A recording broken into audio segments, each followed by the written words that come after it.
We love organic things. Organic foods, organic fruit juices. Everyone is looking for them.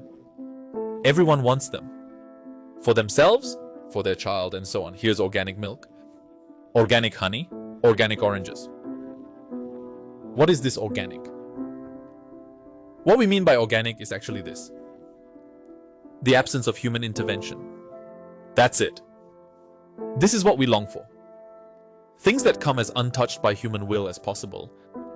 Those that can remain free from human intervention are the healthiest, the most valuable, the ones we need the most. Because the more human intervention there is, the more harmful they become. They deteriorate. Even if their appearance is very appealing, even if they sometimes make things much easier and faster, they actually poison. They start threatening our health. They start to jeopardize our health. Well, what about our thought systems? Our perspectives, if it's also valid for our paradigms. For example, our method of engaging with the universe. The universe, matter, DNA, plants, and so on. In other words, our observations, our perspective, our vision while engaging with them. Who determines them? Who sets the rules? Who intervened? The organics? The healthy ones? Seeing the problems wherever there is human intervention. How can we still not question this? What we risk might be very significant. Perhaps much greater than an industrial food causing cancer and killing our organism. What if there are things we could lose that are even beyond life itself? Perhaps more than anything, we need an organic paradigm. An organic science, a free mind.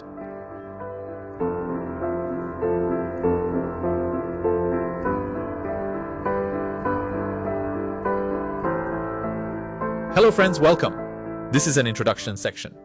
I will briefly introduce the series we will publish and make a few important warnings before closing this section. The content, which includes very different drawings and narratives that we have been working on for 1.5 years and will publish, is currently approximately 100 minutes and 7 episodes. It hasn't ended and it never will. But we thought it was time to start publishing. I find this very important for the following reason. You know, there's a saying, don't give a fish, teach how to fish. The first feeds once, the second feeds forever. I somewhat liken the situation in modern times to this. Imagine a young person bound, held captive. You occasionally give them water. If you untie the child, drinking water wouldn't even be an issue. Then, if you want, you can still give them water, but first untie them, right?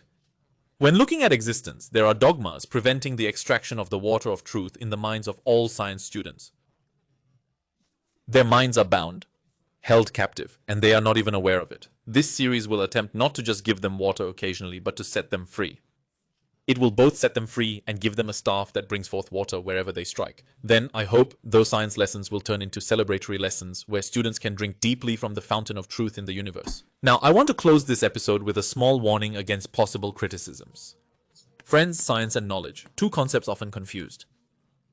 Whenever you try to say something about scientificity, scientific methods, or scientific paradigms, some people might perceive you as if you're opposing the knowledge of the universe. That's why we need to make this distinction very clearly throughout the series. Friends, one is an observation. The other is the commentary made on that observation. An example, the unwinding of DNA strands during cell division is not science. Nor is it commentary, it is knowledge and observation. This is what is objective. But everything said about how this event occurs, those are not knowledge, they are commentary. They are an interpretation of current science. For example, groups currently claiming that the Earth is flat are not against science and commentary, but against knowledge and observation. Now, what we will question in the upcoming sections will of course not be knowledge and observation. Despite being entirely created through human interventions, methods that are not even questioned as much as the organic nature of an orange or the harmfulness of an industrial biscuit will be questioned. It will be an inquiry into certain paradigms. In other words, not the observations. We will question those interpretations of the observations that are presented to us as objective. Let me say more. Because in this matter, this Muslims are against physics, chemistry, and so on type of cliches is somewhat convenient. On the contrary, observation might be the thing most emphasized by the Quran. Let me just quote one example. While they are sitting, standing, or lying on their sides, they reflect on the creation of the heavens and the earth. Now, creation encompasses every moment. The heavens and the earth mean the entire universe. Nothing remains. Well, standing up, sitting, and lying down are surely the entirety of the physical states we can assume during the day, aren't they? Could encouraging observation in every state of yours be expressed more succinctly than saying, think about the entire universe? In the Quran, similar references to plants, rain, and mountains, don't you see them? You will find hundreds of verses saying this. Well, studying these is called physics, chemistry, and biology anyway. In fact, we will eventually claim that the real religious lessons are physics, chemistry, and biology, subjects that focus on the universe, and that the real preachers are the teachers of these subjects. But, this but is a very long but, certainly not in their current state. Of course, I must also say this now because we mentioned science students. Here, the science teachers are undoubtedly a very important subject. Friends, especially science teachers and teacher candidates, along with all volunteer educators, will likely involve more young people. We will initiate a civil movement, we will organize some civil event. I don't want to delve into the details right now.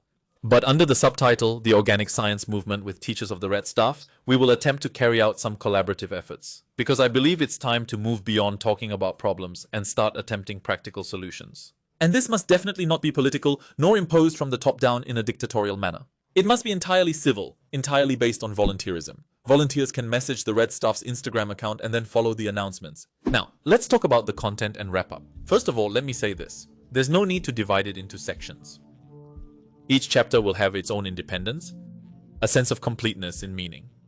Therefore, we won't emphasize the chapter numbers much when publishing the series. But let me briefly mention the content for the sake of introduction. In the first chapter, we will introduce a method inspired by Risale-i-Nur named Red Staff by raising awareness about a mistake in discussions on the existence of God, and this method will dominate the subsequent chapters. Let me say this much about the second chapter. I mentioned that there are certain dogmas in the minds of science students. Well, in this chapter, we will rebel against those dogmas for the first time and make a call for freedom. This will be a true movement for freedom against some unnoticed captivities. I think the third chapter is a very pivotal one.